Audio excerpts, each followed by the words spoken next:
Hey, what's up, everybody? So, I'm gonna do a little something different starting here now. I'm just gonna try to answer kind of a real estate question. Try to do this most days. My thought on this is just to provide some value out there, some free information for people that they might want. So, I'm gonna try to handle buyers, sellers, just any kind of questions that I've come up with for now, and then I'm gonna ask that anybody that has questions, send them through.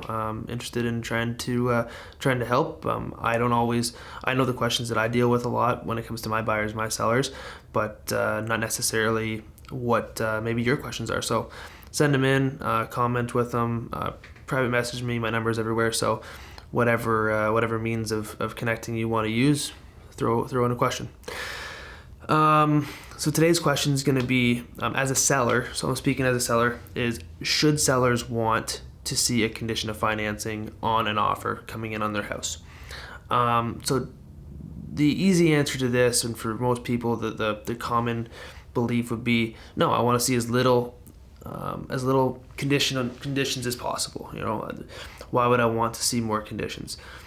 I don't blame people for thinking this, and I don't think that it's a bad thing to think about, or it's a bad thing to believe.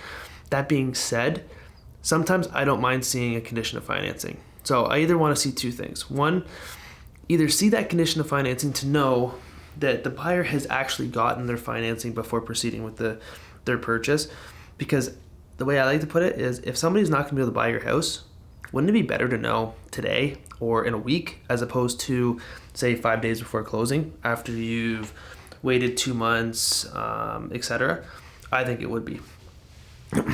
The other aspect of it is, if there isn't a condition of financing, that's great. That should mean that the buyer is set financially, that they know for sure they can buy your house.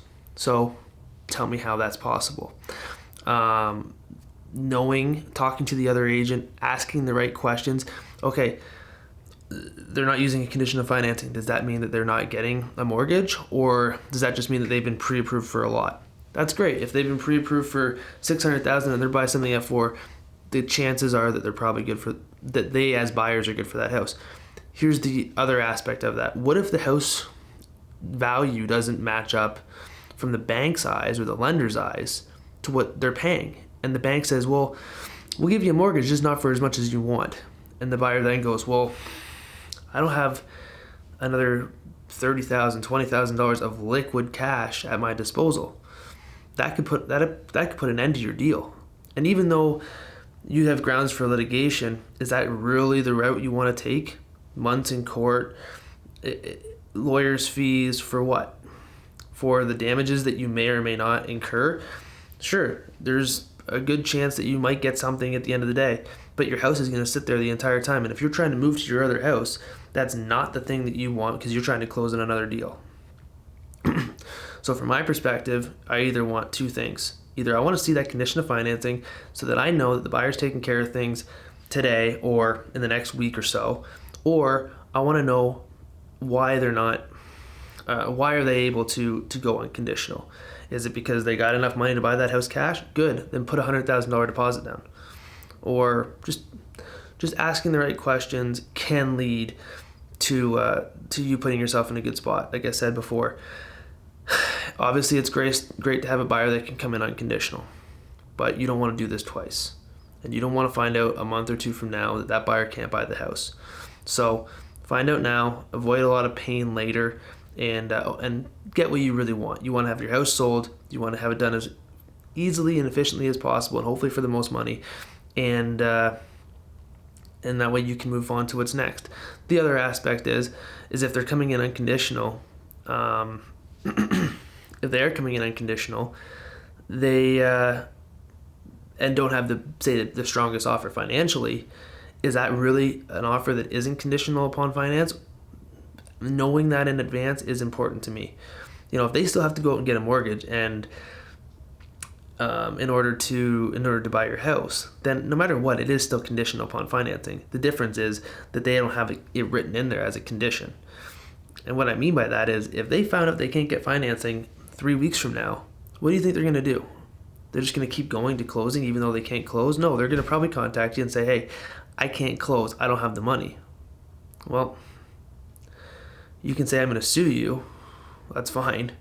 I want the deposit. Well, you still need a court order or a mutual release to get the deposit. And neither of those options get you to where you really want to go, which is your new house or your new location or whatever it is that you're doing. So no matter which way you look at it, that offer still is conditional upon financing, because they ain't going to close if they can't get it.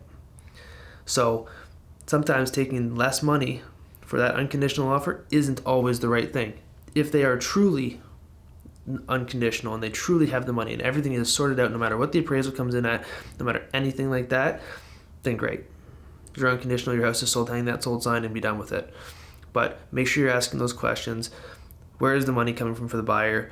If they're unconditional, they shouldn't have that big of a problem telling you. They don't have to tell you exactly how they got their money, but yes, I am in a position to not even need the bank. Or I might put a mortgage on it, but I don't have to. That's what I want to know. So as a seller, I think sometimes it's better to see those conditions. Sometimes. At least you know today.